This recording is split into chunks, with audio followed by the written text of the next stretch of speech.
tidak ditemukan, saya ulangi,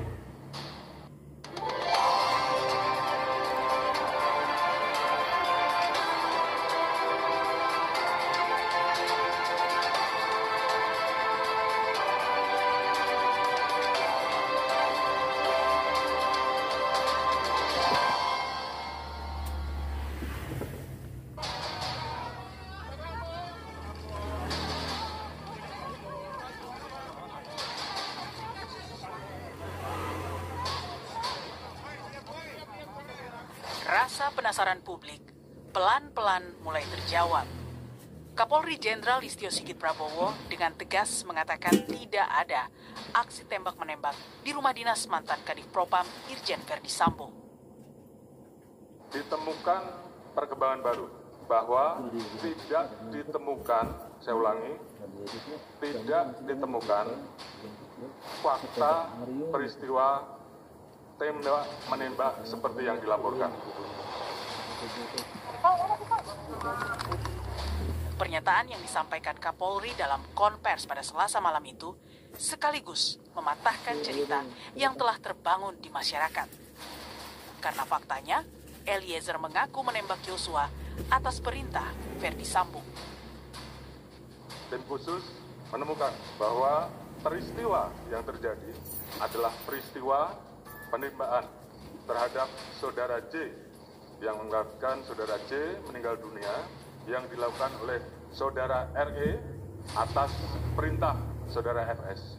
Kemudian untuk membuat seolah-olah telah terjadi tembak-menembak, saudara FS melakukan penembakan dengan senjata milik saudara J ke dinding berkali-kali untuk membuat kesan seolah telah terjadi tembak-menembak. Perubahan pengakuan Eliezer ini merupakan hasil dari upaya tim sus bentukan Kapolri membujuk Barada berusia 24 tahun itu untuk memberikan keterangan yang sejujur-jujurnya.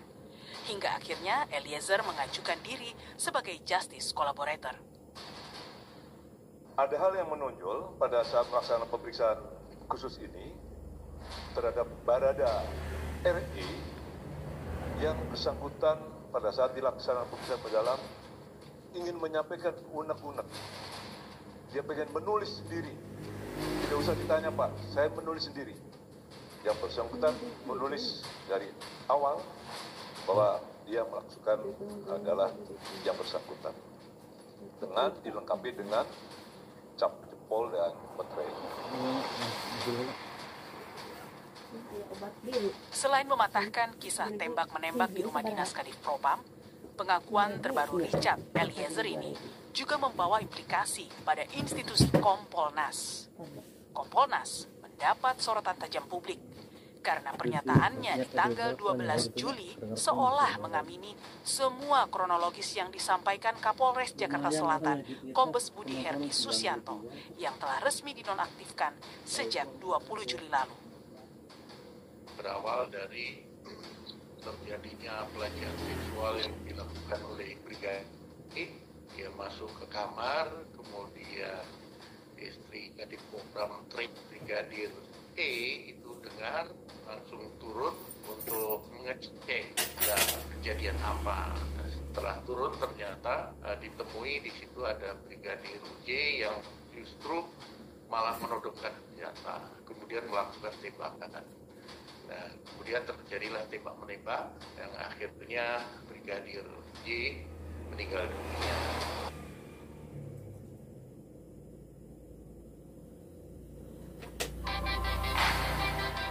Our family loves adventure. We've been traveling around the world with our car, covering 35 countries. One time in Tajikistan, we got stuck in the river, and I put it in low gear in the LLC, and I was amazed because the car just pulled itself out of the river. Well, I think we were very lucky we made the right choice. Our rough road and durability tests take place over long distances and in harsh conditions. They're designed to make sure that when you are seeking out adventure behind the wheel of a Mitsubishi, you can go wherever you want.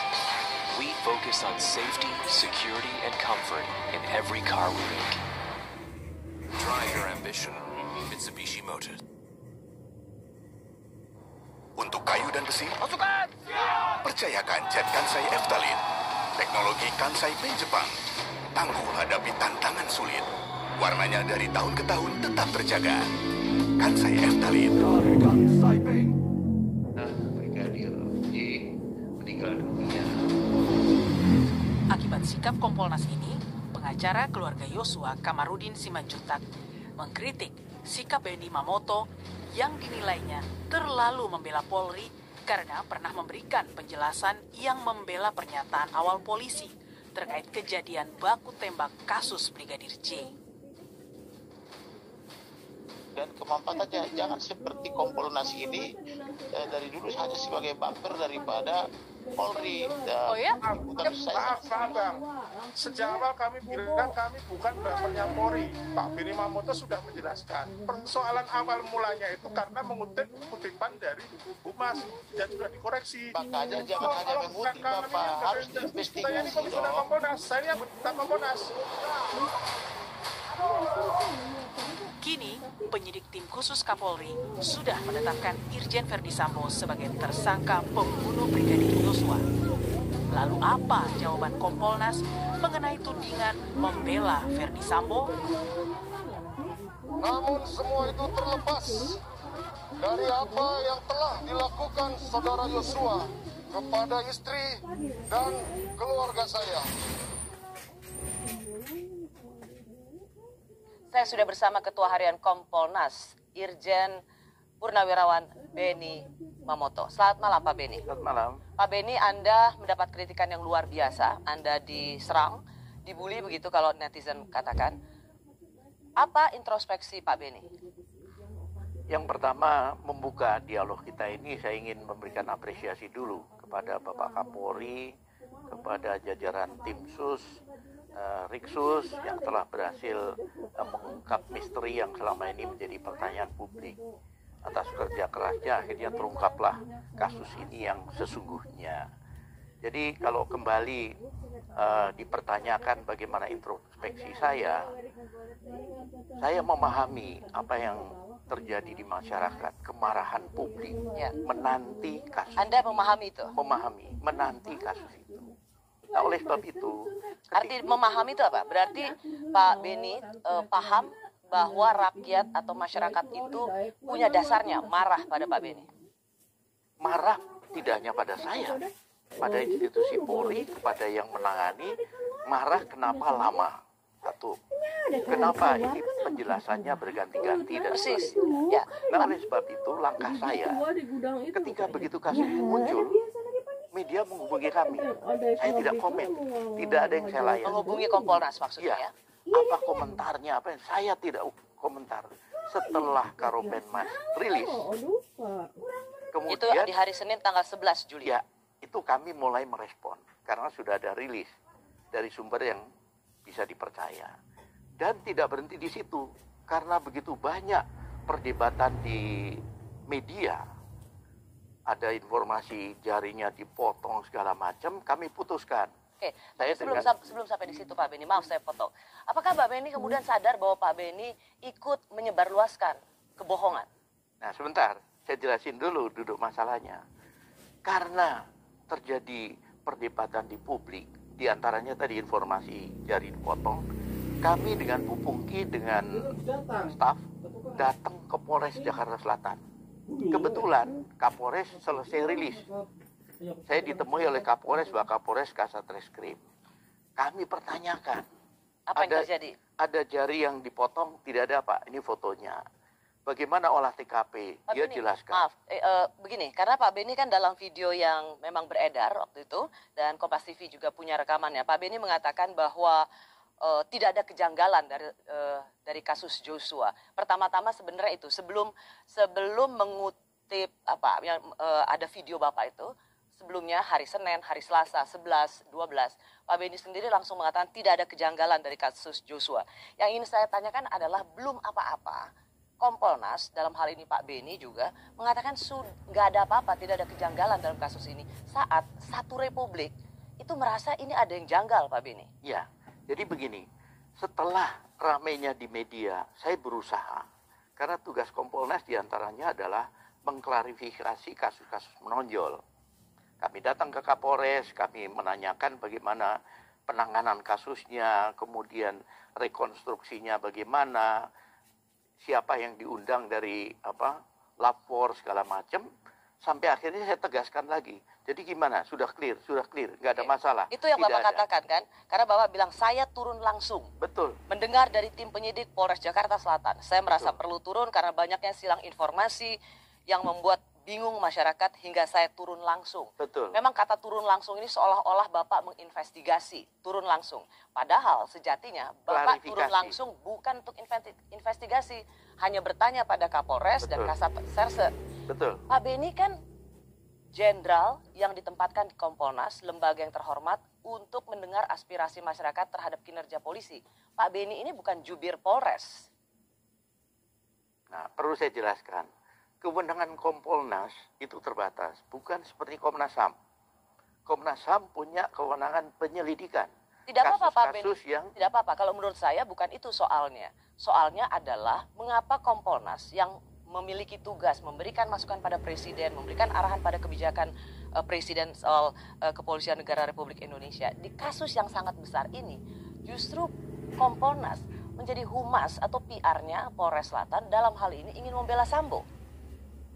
Kesan itu mungkin muncul di masyarakat, tetapi kami dari Kompolnas sendiri selalu ada di posisi yang netral, tidak berpihak. Saya buktikan.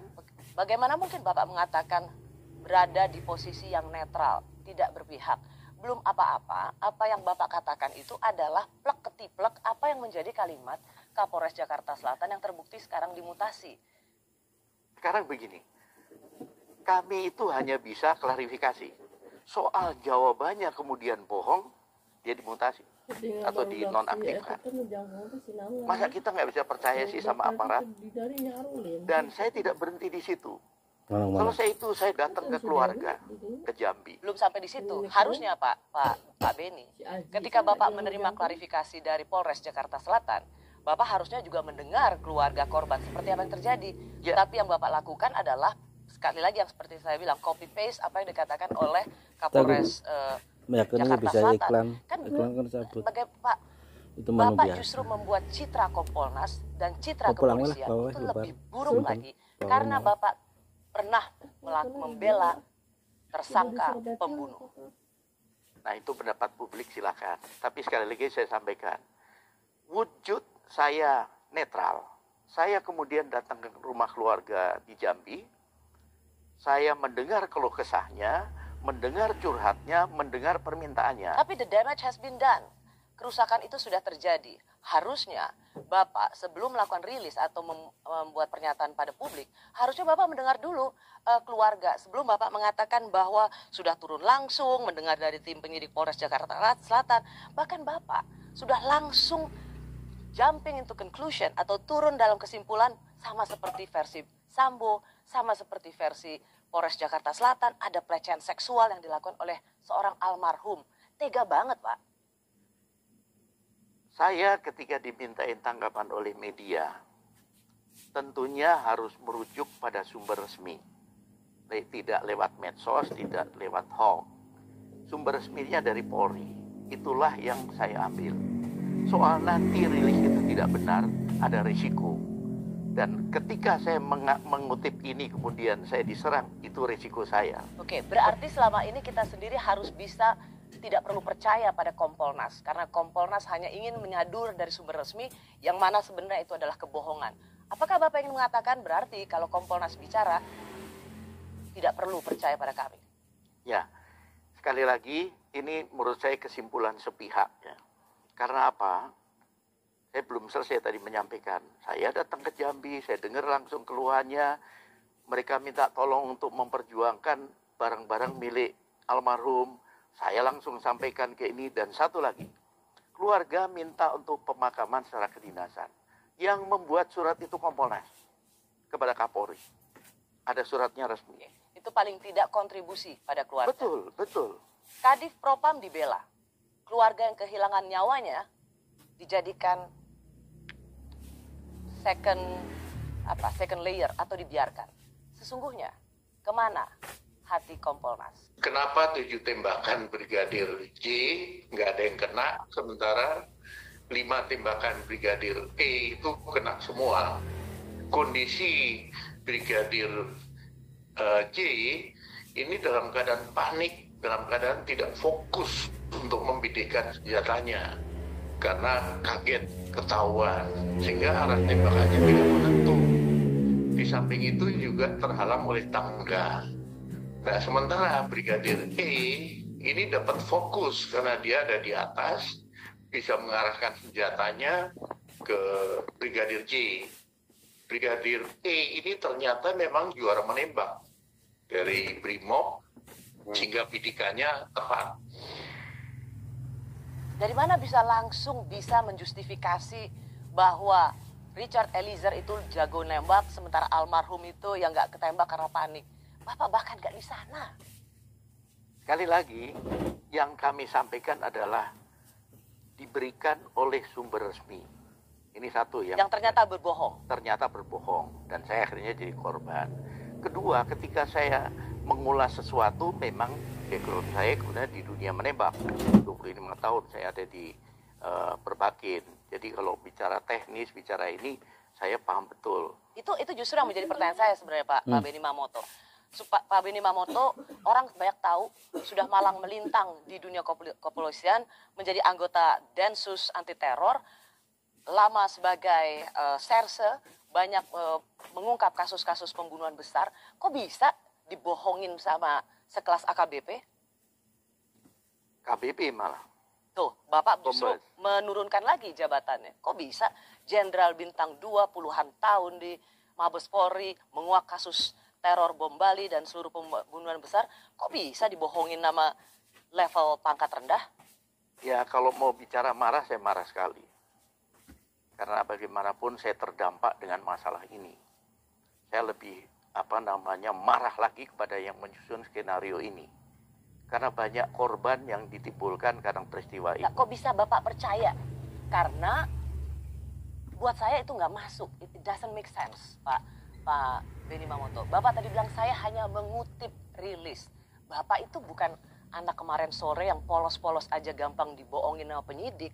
Bapak kan mesti langsung tahu ada yang nggak beres nih. Betul. Pertanyaannya adalah, Bapak ini memang gampang dibohongin, yang mana saya tidak percaya itu, atau memang Bapak mau membela Ferdy Sambo?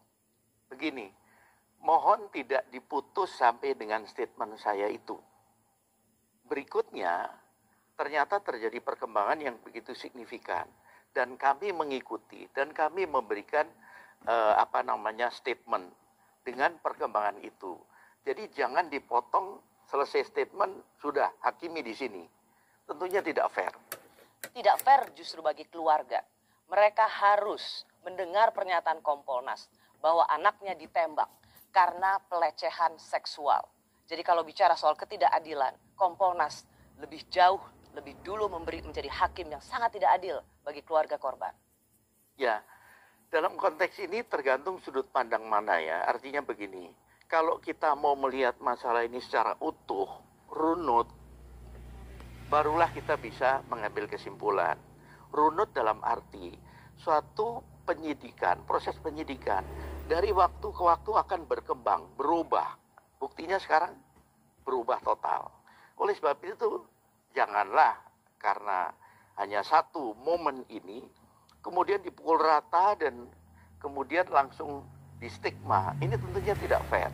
Ya. Lain kalau saya kemudian tidak datang ke rumah korban, tidak membantu mereka, tidak mengeluarkan rekomendasi pemakaman kedinasan, ya, saya itu rasa, berarti saya berpihak. Ya, tapi saya rasa itu sebuah tugas yang itulah gunanya Kompolnas. Jadi wajar kalau publik marah pada Kompolnas karena dia diharapkan untuk menjadi lembaga yang selalu mendengar suara publik supaya Polri ini menjalankan profesinya dengan mandiri, independen, dan profesional. Pak Benny, ketika Pak Benny mengatakan, oh iya karena terjadi pelecehan seksual. Banyak perempuan, saya misalnya, saya sih senang ya seorang Benny Mamoto, Kompolnas berdiri di depan korban pelecehan seksual. Tapi begitu banyak korban pelecehan seksual di luar sana yang tidak punya akses kekuasaan itu mendapat perlakuan tidak adil dalam penyidikan. Kini Kompolnas berdiri paling depan bicara soal korban pelecehan seksual. Karena istri jenderal, mentang-mentang istri jenderal baru sekarang Kompolnas bicara soal korban pelecehan seksual. Ingin tahu yang kami lakukan? Kami bekerja sama dengan Komnas Perempuan, KPAI, sangat mengatensi kasus-kasus yang menyangkut pelecehan seksual, kemudian kekerasan seksual terhadap anak dan perempuan. Saya tidak melihat ada buktinya bahwa kasus Jombang kami turun. Ya, kemarin Pak. sidang kami ikut ke sana. Ya, tetapi menurut saya bahwa Kompolnas jauh lebih bersuara nyaring ketika ini terjadi pada istri seorang jenderal. Bukan bermaksud tidak sensitif pada korban, tapi kelihatan betul giliran ini terjadi pada keluarga jenderal maka Kompolnas berdiri di depannya. Tapi anyway, Pak Benny Mamoto, soal tembak-menembak itu jadi pure karena masukan dari Kapolres bahwa Richard Eliezer dijago nembak, si ini enggak. Itu betul-betul karena feeding dari Kapolres. Iya. Bapak tidak ngecek lagi di Brimob siapa sebenarnya jago nembak. Setelah itu dalam perjalanan kami mulai ngecek, cross-check data ke sana kemari temuannya berbeda. Jadi kami tidak berhenti selesai ngomong gitu terus nggak kerja, tidak. Kami terus bergerak. Kami selalu komunikasi dengan ketua kami, Pak Menko Polhukam. Bahkan hari Minggu pun kami dipanggil ke kediaman untuk rapat bersama. Bahkan kita berdiskusi bagaimana mengatasi yang namanya psikohierarki. Kita disebutkan diskusi oleh Pak Mahfud. Ya, gimana Pak caranya Benny, mengatasi? Saya ingin paham gitu, karena Pak Benny mengatakan bahwa tidak berhenti sampai di situ. Tapi Pak Benny, ini sangat mengkhawatirkan kalau cara kerja Kompolnas seperti ini dan cara komunikasi Kompolnas seperti ini. Karena baru dapat satu verifikasi, lalu kemudian dinyatakan pada publik soal yang jago nembak, soal pelecehan seksual, soal tidak ada, soal ada tembak-tembakan. Pak, Bapak itu sudah memberikan satu label pada orang yang tewas tertembak. Dan sekarang Bapak hanya tinggal mengatakan pembelaannya bahwa ya karena itu klarifikasinya belum berhenti. Mengerikan Pak cara kerja seperti itu. Sekali lagi kita semua menjadi korban suatu skenario. Media pun sama dong. Media tiap hari memuat apa? Rilis dari mana? Ceritanya apa?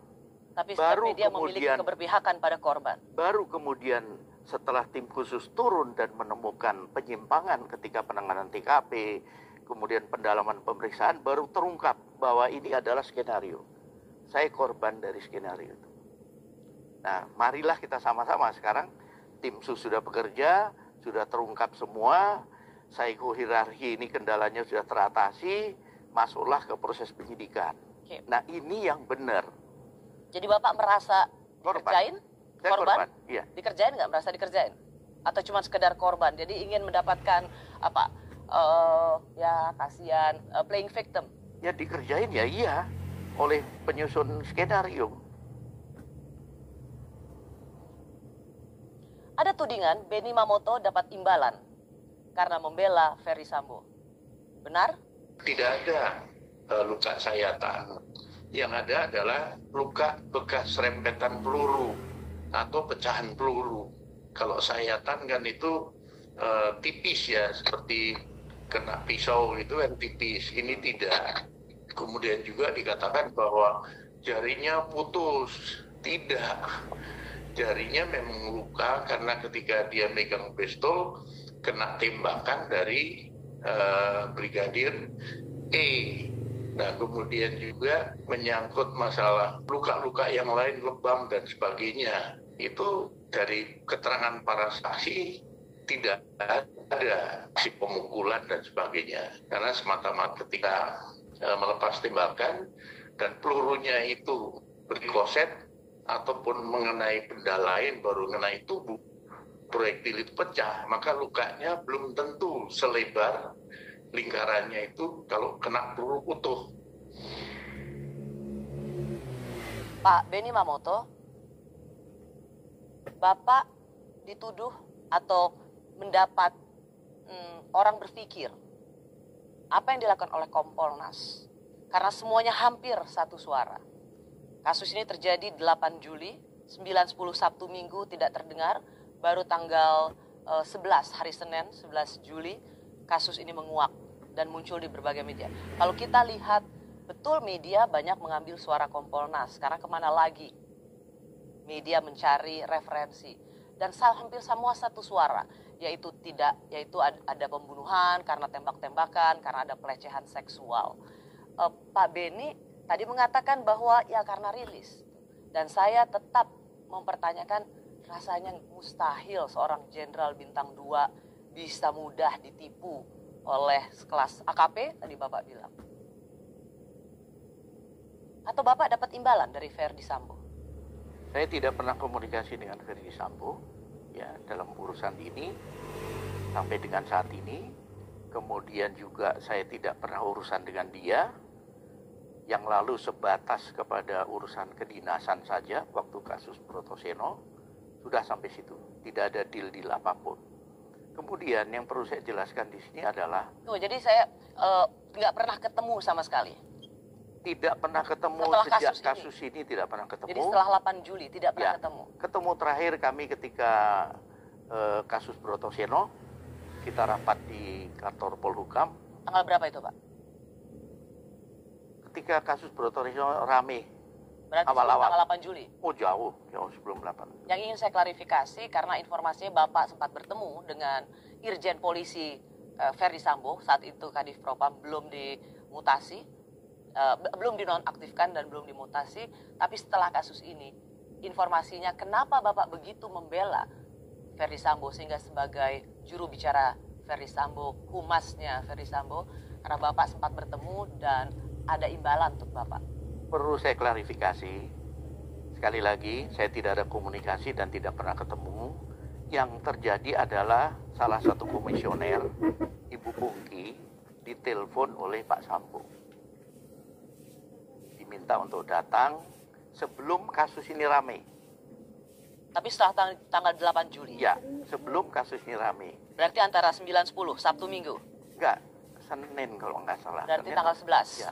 Sudah rame sebenarnya? Tapi baru muncul di permukaan saja. Media mainstream semuanya sudah mewartakan. Nah, beliau datang, kemudian ketemu, yang bersangkutan nangis-nangis, curhat seperti ceritanya itu. Nah, kemudian setelah selesai itu, Bu Pungki melapor ke saya, Pak tadi saya dipanggil gini. Sudah jelaskan, akhirnya Bu Pungki juga melapor kepada Pak Menko Polhukam. Pak, ada peristiwa ini. Jadi bukan saya. Pak, itu biasa ya? Polisi manggil Kompolnas, bukan Kompolnas yang manggil anggota Polri? Tergantung masalahnya apa. Dan konteksnya apa. Ini kan konteksnya lebih pribadi, bukan kedinasan. Tapi kan yang diceritakan juga tentang sesuatu yang terjadi di rumah dinas. Iya, artinya itu diketahui oleh Bu Pungki setelah ketemu. Bukan ditelepon ngomong saya ada masalah ini tolong ke sini, tidak. Bu Pungki setengah kejebak dong. Karena nggak tahu masalahnya. Disuruh datang aja. Suruh datang gitu aja. Nurut ya? Ya karena memang kenal. Nah ini saya perlu klarifikasi. Kemudian kedua yang menyangkut masalah, saya ingin sekali lagi tegaskan masalah ini ya. Kita semua jadi korban dari skenario ini. Sekali lagi, kita menjadi korban, bukan hanya saya, media juga, publik juga. Jadi dalam hal ini tentunya akan fair seandainya juga secara berimbang lah melihat ketika Kompolnas ditanya media mau jawab apa, nggak tahu. Pak ini nggak tahu. Pak ini nggak tahu. Sementara kami tidak punya kewenangan investigasi, penyelidikan. Yang ada adalah kami minta klarifikasi. Contoh, ada pengaduan masuk ke kami. Kami minta klarifikasi, dijawab. Kami sampaikan ke pengadu nggak terima. Bukan seperti ini Pak, keadaan sesungguhnya. Saya tanya lagi, saya sampaikan lagi. Tetap miss, kami datangin untuk gelar. Itu yang kami lakukan. Jadi fungsi pengawasan kami beda dengan Komnas HAM. Ya. Kalau tadi Bapak mengatakan kami harus jawab apa, jadi kami hanya sebatas bisa minta klarifikasi dan kemudian menyampaikan pada misalnya yang melaporkan. Ini menjadi pelajaran yang sangat berharga sesungguhnya, karena Kompolnas ini bukan meresonansi ucapan polisi semata, tapi kan justru Jenderal Bintang 2 ditempatkan di sana, aktivis human rights atau HAM di sana. Jadi kan tentu juga harus memiliki common sense atau akal sehat. Apakah apa yang dikatakan oleh penyidik atau anggota polisi itu masuk akal atau tidak? Karena pengalaman Bapak kan bukan pengalaman kaleng-kaleng. Bisa mampu juga mencerna. Itu yang tadi kemudian orang mengatakan, waduh ini kayaknya Kompolnas sudah kemasukan angin nih. Jadi justru membela yang sekarang menjadi tersangka pelaku pembunuhan. Poin saya adalah Pak Beni, kan Kompolnas ini justru kita butuhkan. Kalau Kompolnas begini cara mengkomunikasikannya, belum apa-apa sudah lebih langsung berpihak pada polisi dan bukan mendengar suara-suara rakyat yang membutuhkan keadilan, apa masih kita perlu Kompolnas? Yang pertama, belajar dari pengalaman kasus ini, begitu banyak media minta wawancara. Ya mohon maaf, terpaksa saya tolak. Ketika saya tidak punya bahan yang memang itu akurat atau yang punya nilai pembuktian yang kuat, saya lebih baik menolak. Tidak. Ini salah satu sikap kami ya. Kemudian kedua, dalam konteks ini keberadaan Kompolnas itu diatur dalam undang-undang. Ya, undang-undang kepolisian. Nah, dari periode ke periode Kompolnas ini bertugas sesuai dengan tantangan zamannya, kondisinya. Ya. Sekarang di era medsos bagaimanapun yang juga, kuat. mengapa saya butuh jawaban Bapak? Karena Kompolnas ini lembaga yang dibutuhkan sesungguhnya, yang dimasukkan pada Presiden, arah kebijakan tentang kepolisian Republik Indonesia, yang menjadi mata telinga masyarakat untuk memastikan kepolisian menjalankan tugasnya secara mandiri dan profesional, Pak Beni Mamoto. Tapi kemudian karena nila setitik rusak susu sebelanga, semua komentar Komnas HAM di dalam kasus-kasus besar lainnya itu kemudian diragukan. KM 50 misalnya, atau banyak kasus lainnya. Tidakkah ini kemudian mencederai atau merusak citra Kompolnas? Ya, dalam konteks ini, sekali lagi saya sampaikan, kami dengan segala keterbatasan kewenangan, akhirnya cara pengawasannya juga terbatas. Komnas HAM kan langsung panggil sana, panggil ahli, panggil ini, untuk mendengar langsung dari sumbernya. Kami tidak bisa.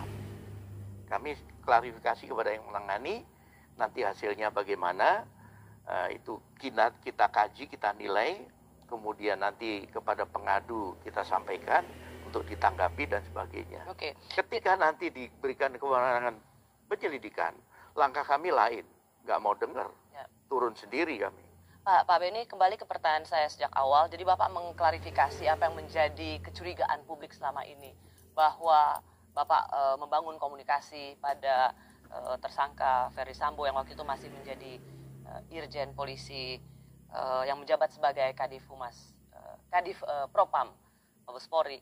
Bapak di sini mengatakan, saya ingin klarifikasi, sama sekali tidak ada komunikasi, tidak ada hubungan setelah kasus ini ada di media massa, dan sama sekali tidak memberikan janji untuk menjadi pembela. Kami tidak ada komunikasi, sekali lagi, kan bisa dicek nanti dari HP-nya juga bisa, lewat orang sekelilingnya juga bisa, apakah saya ketemu dia, kemudian kalau ketemu itu sebelum peristiwa ini, dan dalam konteks kedinasan. Jadi ketika ada anggota Kompolnas yang bertemu dengan Ferry Sambo pada waktu itu, dan kemudian melapor juga ya ke Ketua Harian itu, Pak Beni Mamoto, dan Pak Beni melaporkan itu ke Menko Polhukam. Langsung, Ibu Pungki langsung melaporkan ke Pak Menko Polhukam, Bapak saya dihubungi Ferry Sambo, diminta datang, saya tidak tahu masalahnya apa, tapi ternyata setelah sampai situ dia nangis-nangis cerita masalahnya begini-begini dan sebagainya. Kenapa? Itu sudah disampaikan. Sudah disampaikan. Sudah disampaikan. Dan apakah suasana itu membuat Kompolnas jadi mudah terharu? Kami dan percaya. Begini, kami masih perlu informasi lebih lengkap karena itu kan baru dari tangan dia. Nah, saya berharap informasi lebih lengkap tentunya dari yang menangani, yang notabene sudah mendengar saksi, kemudian sudah mengolah TKP dan sebagainya. tapi ternyata dia bagian dari satu skenario, ya saya jadi korban. Benny Mamoto dituntut untuk dipecat. Apa tanggapannya? Kompolnas melalui Benny Mamoto banyak mendapat kritikan karena dianggap justru membela seseorang yang kini justru jadi tersangka kasus pembunuhan, yaitu Ferry Sambo. Saya bersama Dirjen Polisi Purnawirawan Benny Mamoto. Pak Benny,